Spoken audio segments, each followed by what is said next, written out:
आगमन, इनहेलेशन और एक्सहेलेशन को आनापान कहा जाता है। नाम के अर्थ से ही आप समझ गए होंगे कि हमें अंदर आते हुए और बाहर जाते हुए सांस पे ध्यान केंद्रित करना है। हम जब अपने माँ के गर्भ से बाहर आते हैं तब हम पहली बार सांस अंदर लेते हैं, और जब मृत्यु आती है तब हम आखिरी सांस को बाहर निकालते हैं। लेकिन इस बीच बहुत कम मौक़ों पे हम अवेयर होते हैं कि सांस चल रही है, जबकि सांस जीवन ऊर्जा को चलाए रखने के लिए सबसे ज़्यादा जरूरी घटक है। हम 8 से लेकर 21 दिनों तक बिना भोजन और पानी के जिंदा रह सकते हैं, लेकिन बिना सांस लिए 4 से 6 मिनटों में एक व्यक्ति की मृत्यु हो जाएगी। जीवन ऊर्जा को शरीर में टिकाए रखने के लिए सबसे ज़्यादा इम्पोर्टेंट और सेंसिटिव घटक श्वास है। हम पूरी जिंदगी झूठ बोलते हैं कि मैं सांस ले रहा हूँ, जबकि हम श्वास नहीं ले रहे। सांस तो अपने आप चल रही है। हम थोड़ा बहुत सांस को कंट्रोल कर सकते हैं, लेकिन हम सांस नहीं ले रहे। यह बात अगर आपको समझ नहीं आ रही है तो जब मौत द्वार पर आ जाए तब सांसें लेते रहना। तब आपको पता चलेगा कि सांस आप ले रहे थे या नहीं। तब एक सांस भी ज़्यादा तुम ले न सकोगे। आप सभी लोग ये सोच रहे होंगे, अरे हम तो यहाँ आनापान सती ध्यान समझने आए थे, आप यहाँ सांस के ऊपर लेक्चर दे रहे हो। ये सब बातें इसीलिए की क्योंकि ज़्यादातर लोग ध्यान नहीं कर पाते हैं। 2-5 मिनटों में वे बोर हो जाते हैं और ध्यान लगे उससे पहले ही आंखें खोल देते हैं। सांस बहुत ही नाजुक है। सांस नासिका से भीतर आई और फिर बाहर जाती है, फिर से भीतर आती है, फिर से बाहर गई, और अब सांस भीतर नहीं आई और गेम ओवर। जीवन ऊर्जा कितनी ही तीव्र क्यों न हो, लेकिन अगर सांस बंद हो गई तो मृत्यु निश्चित है।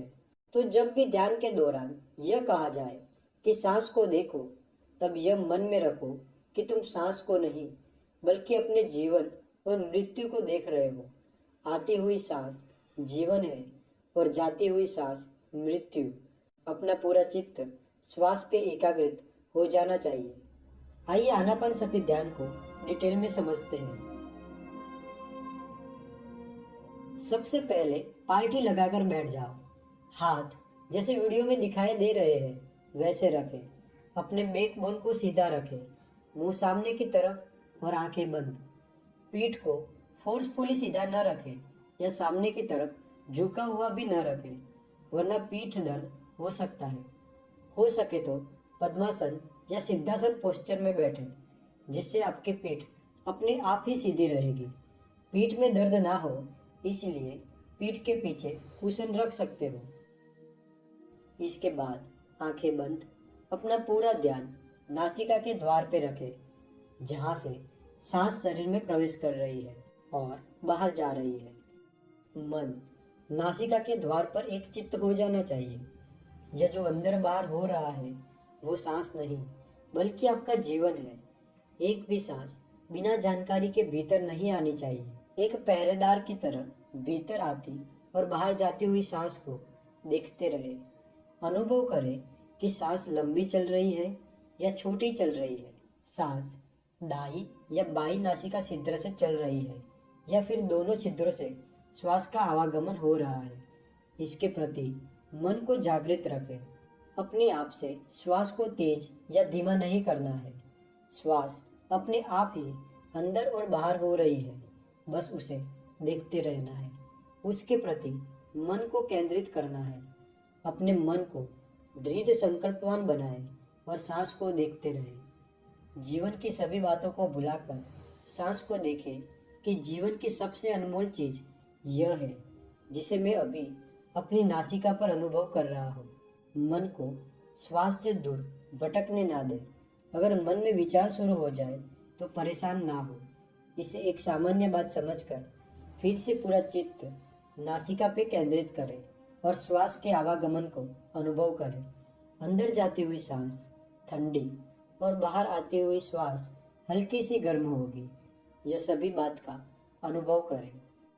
और एक बात का ख्याल रखें कि आंखें बंद करके जब श्वास के आवागमन को अनुभव कर रहे हो तब उसे मन में इमेजिन नहीं करना है, अपने मन के भीतर उसका चित्र तैयार नहीं करना है, ना ही अपनी आंख की पुतलियों को अपने नाक के ऊपर कंसंट्रेट करना है। आपको बंद आंख में भी सामने ही देखते रहना है। सिर्फ और सिर्फ अपने चित्त का ध्यान श्वास के आवागमन पर स्थिर करना है। यह ध्यान मिनिमम 30 मिनट तक करें। नेक्स्ट वीडियो में जो लोग ध्यान करना चाहते हैं लेकिन ध्यान करने में दिक्कत होती है, उनके लिए टिप्स बताई जाएगी।